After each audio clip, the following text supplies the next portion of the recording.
Hey, it's Monday. It's Monday morning, and I'm glad you're with us. We are in a place in Italy. Can you guess? I mean, a place that has the boats and the water. You're right. It is Venice, Venice, Italy. And behind me, you can see St. Marco Square. See it there? All right. Well, anyway, we're here. It's a lovely day in Venice, Italy. And I'm going to start reading chapter 14, A Letter to the Emperor. When Mucius had finished his story, his friends gazed at him in silence. They did not know whether to be awed or burst out laughing. What a wild tale! How were they to believe it? On the other hand, there were the things he had brought back with him, Rufus's cloak, which was still wet, and his own lantern. Apparently, he was not telling tales, in which case he was a hero and deserving of great respect. They were in their secret caves, sitting on rickety boxes around a table on whose cracked marble top a candle was burning.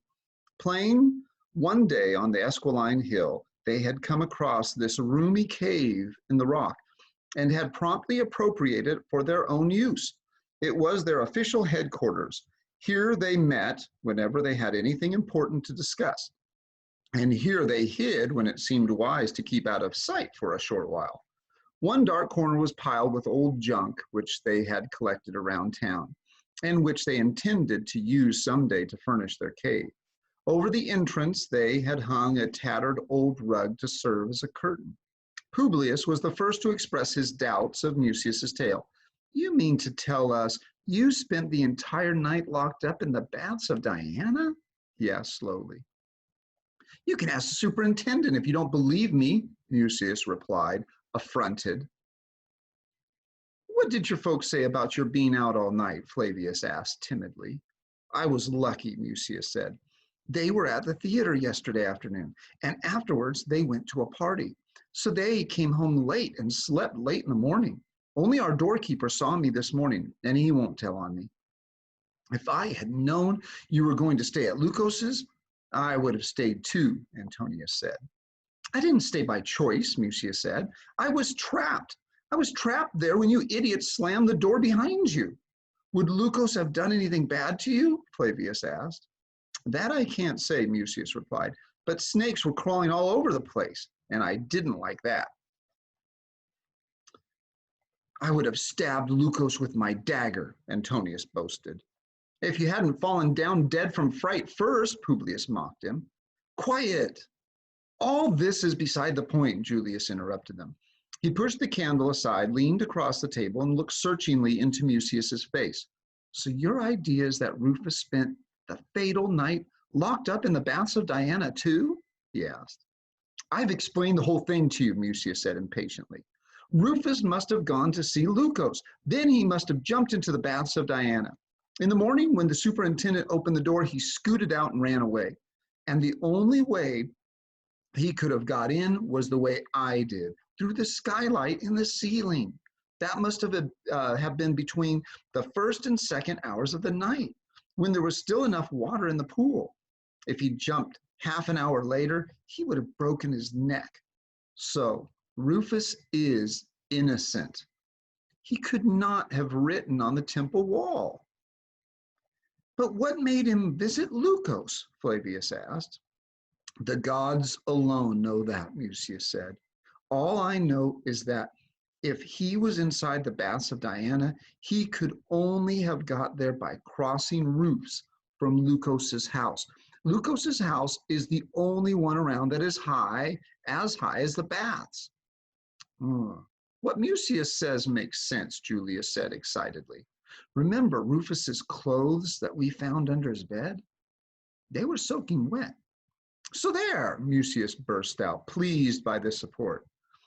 "They were wet because he jumped into the pool at the baths of Diana."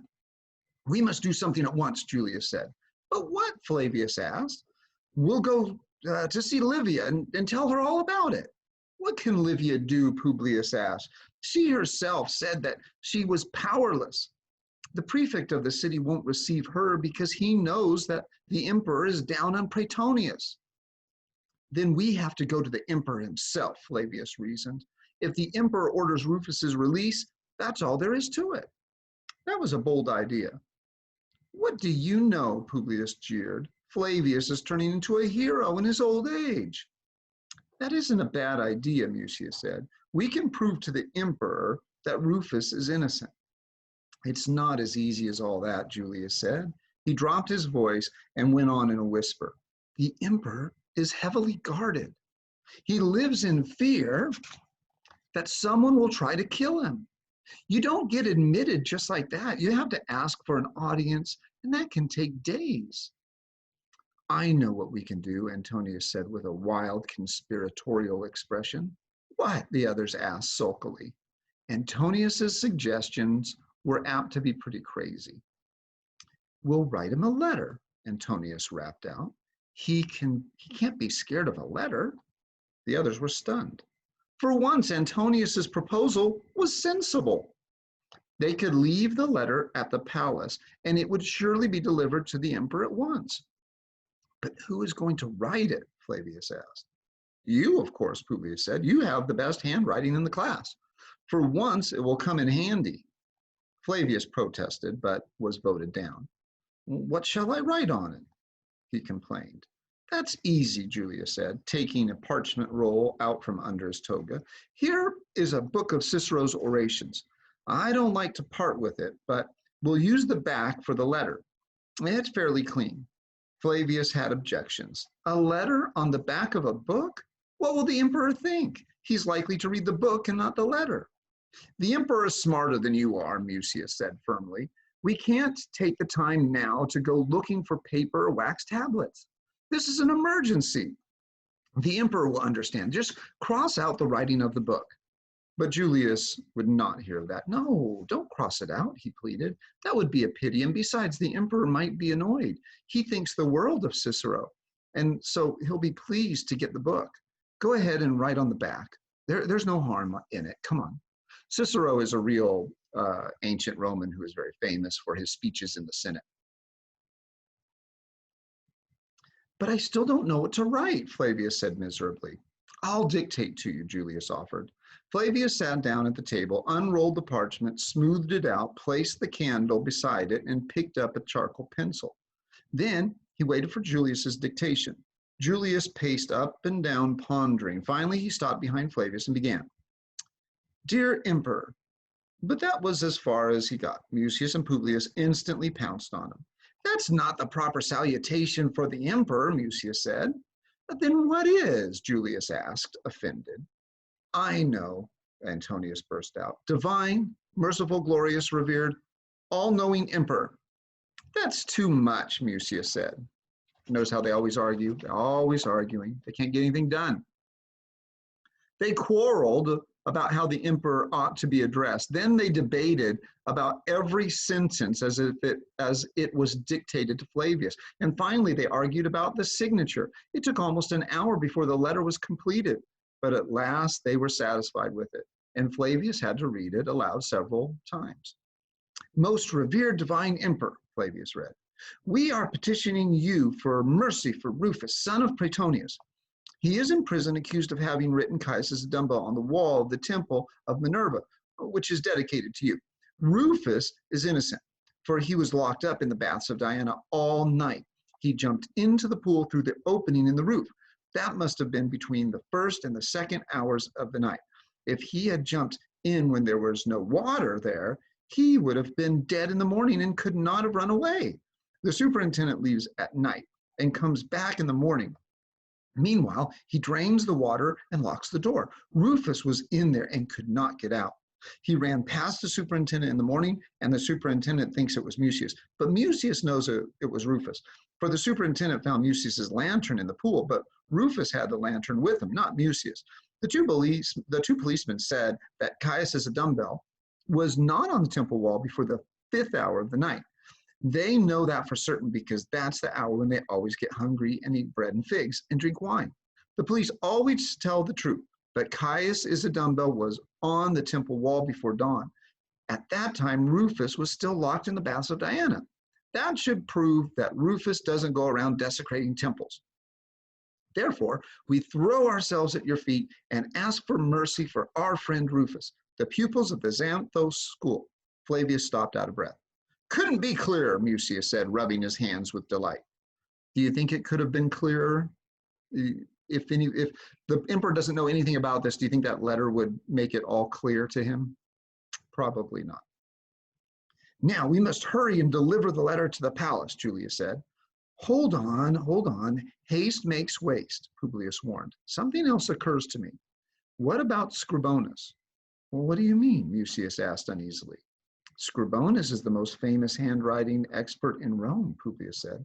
If Scribonus maintains that the writing is genuine, it is genuine. Julius murmured, and he began squinting at Mucius out of the corners of his eyes. Antonius and Flavius were also assailed by doubts once more. One or the other was telling the truth, Scribonus or Mucius. But Scribonus was a famous scholar and Mucius was just a classmate. Mucius sat down on a box again, propped his head on his clenched fists and stared into space. Maybe you only dreamed it all, Antonius said. I have funny dreams sometimes too. Last night I dreamed I was a pirate and I fell in the water and I would have drowned if a dolphin hadn't. Furious, Mucius leaped to his feet and stuck Rufus's wet cloak under Antonius's nose. There! Did I dream that? He shouted. And what about the lantern I found in the baths of Diana? The cloak smells bad, Antonius gasped, half smothered. Then don't talk such nonsense, Mucius said. Rufus is innocent. That isn't a dream. That is the truth. But then who did the writing on the temple? Julius asked. The emperor will want to know that too. I can't know who wrote on the temple, Mucius cried, beside himself, but somebody must have copied Rufus's handwriting. But who? Julius repeated stubbornly. Maybe it was a ghost, Antonius said. At that moment, there was a crashing noise in the dark corner of the cave, and a sullen voice said, it was me. The boys whirled around in fright. From back of the piles of junk, Caius emerged. He clambered over an upturned barrel. I was the one who wrote Caius as a dumbbell on the temple wall, he said, scowling at the boys. That was that. Chapter 15 tomorrow. I think I'm going to go read by the Grand Canal in Venice, and you'll see a different view. Have fun. We'll see you tomorrow. Take care, and bye-bye.